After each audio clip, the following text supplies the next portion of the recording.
Of course, negative future tenses are used to talk about actions that will not happen. You usually form them by saying will not or am, is, or not going to, plus the base verb. For example, I will not attend the meeting or she is not going to call you. It clearly states that the action won't take place in the future.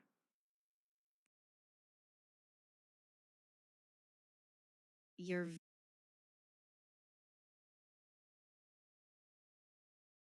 Exactly.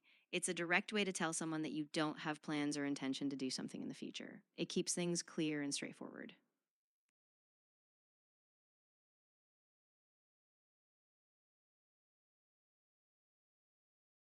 Of course, the structure is simple. You start with the subject, then add will or am, is, or are plus not, and then the base form of the verb. For instance, I will not go or they are not going to attend. So it's subject plus the negative form plus the verb.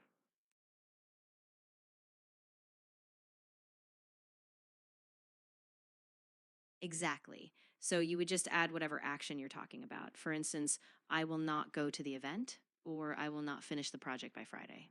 That keeps it clear that the action won't happen.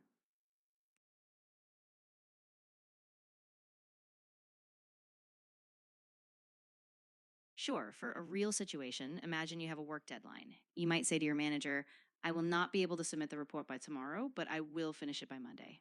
That's a specific, real example in a formal setting.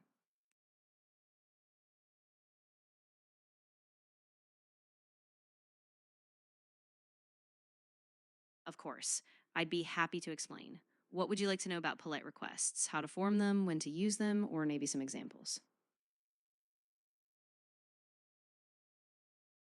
Absolutely. So, a polite request is a way of asking for something in a respectful and gentle manner. You typically use modal verbs like could, would, or can, and you add words like please to soften the request. This helps keep the tone polite and professional.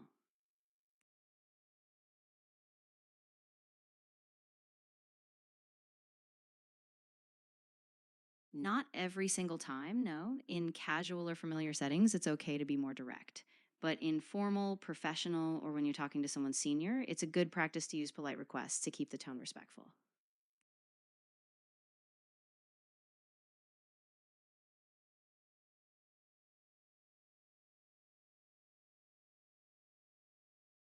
Exactly. You've got it.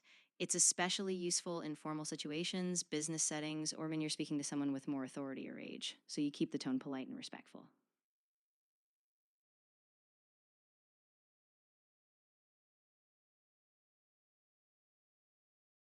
Of course.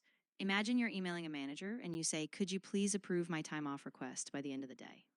Or if you're talking to a client, you might say, could you mind providing the updated details by tomorrow, please? These keep the tone formal, polite, and clear.